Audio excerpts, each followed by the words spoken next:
So, sing in me, muse, and through me tell the story of that bearded man.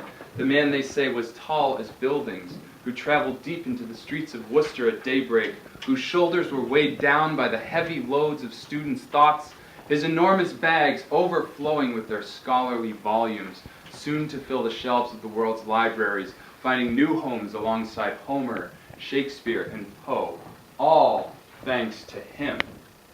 He saw teenage boys and girls with worn-out, defeated heads resting on their desks, young people who believed that at 1:23 in the aching afternoon their thinking had ceased and their brains had stopped working.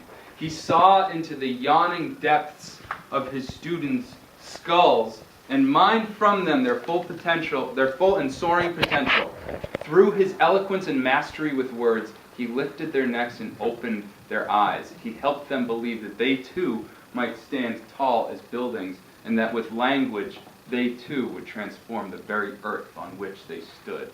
Of these adventures, Muse, daughter of Zeus, tell us in our time, lift the great song again, tell us of Mr. Murphy, the teacher who invoked your inspiration in order to grant students the most epic of all tasks, the writing of their own invocations.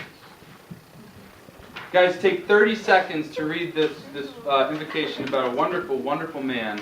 And I want you to evaluate it based on your formula. That's not epic. Oh no, not that. But like the story is epic. Like how he says it is epic, but in reality, what he's saying isn't epic. Okay. So you don't think your minds are epic? My mind is epic. Your mind is epic. Hers isn't. Why is your mind epic? Because it's so amazing up there. I mean, she doesn't get know my lost mind, with so how much stuff I don't know have what in she's there. talking about. So Serene, is your mind equally epic? I think it's more epic than Miss Charlie's. Yeah, okay. Nobody can be more epic. Yeah, it is. So then We're not going to have a you're saying you conversation wouldn't. on my phone. It's not a battle. You know what? We agree to disagree. So, what do you guys think? Not epic. Okay, not epic. Why? Because it's really like all tell and it's like something you see every day, so it's not really epic. I want to write that down. So, I want to record these disses. I'll lose them. You know. Maybe I'll recite them in a poem someday. Okay, so not epic. Because it's ordinary? What's ordinary about it? He saw like that part when you wrote that. It was really epic. Did anyone notice those lines where it says things like he saw and sing in me, muse, how these are bigger? Yeah. Anyone notice why? Shall I? Because they are lines from the Odyssey. Yeah, they come right from that invocation. So those are lines that I took to kind of start me off on each stanza.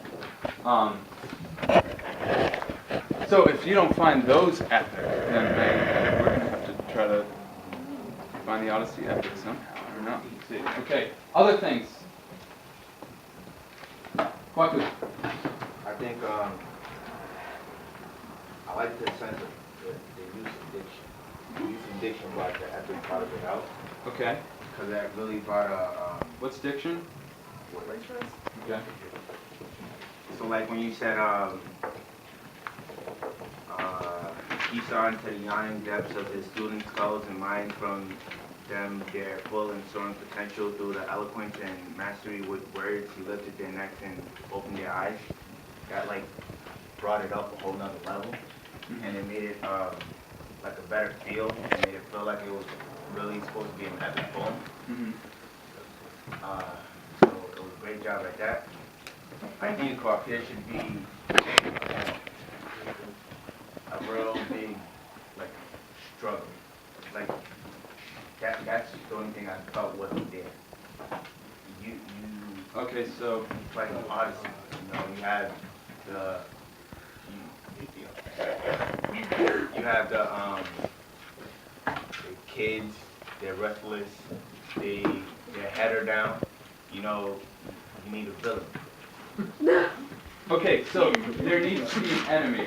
Jose, do you have something to add to that? There needs to be an enemy. Did you guys see an enemy in the invocation that we read from the Odyssey? Yes. Well, Poseidon was kind of the character's enemy. Is there an enemy in this one? Do I have an enemy? No. Jamari said us. Oh yeah, maybe you can say that. Where do you guys see that? Help, they're trying to help us. Second stand. Yeah. We're like we're like a Dacia's shipments. But you're not fools. Oh, no, we're not. Okay. Because of you. Okay. Because of me. All thanks to me. Yeah.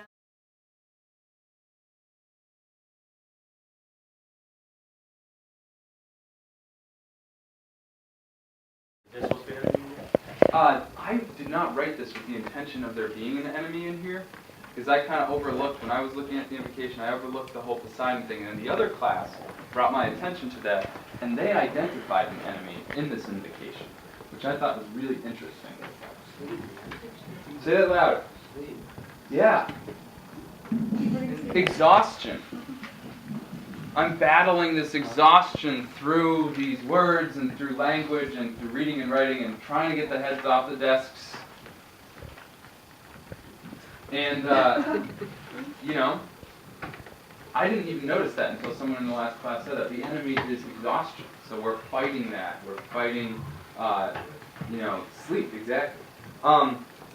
Anything else? Mishali. Your story kind of, your invocation kind of does highlight events that will be explored in more depth later on. It's just a day in my life, right? It's going to school, it's teaching English class, and that's it. It doesn't say I was here for a few years, I was there for a few years. So this is just one day in my life. Well, your story basically tells you going, you're teaching class and you're watching your students fall asleep on exhaustion. Mm-hmm. Yeah, exactly. But I'm trying to describe, some people think that I failed, but other people don't. So I got some mixed reviews. I'm going to try to fix it. But guys, I am showing you something that's really ordinary, but I'm trying to make it more epic. So that's what you guys are going to do. So, flip the page.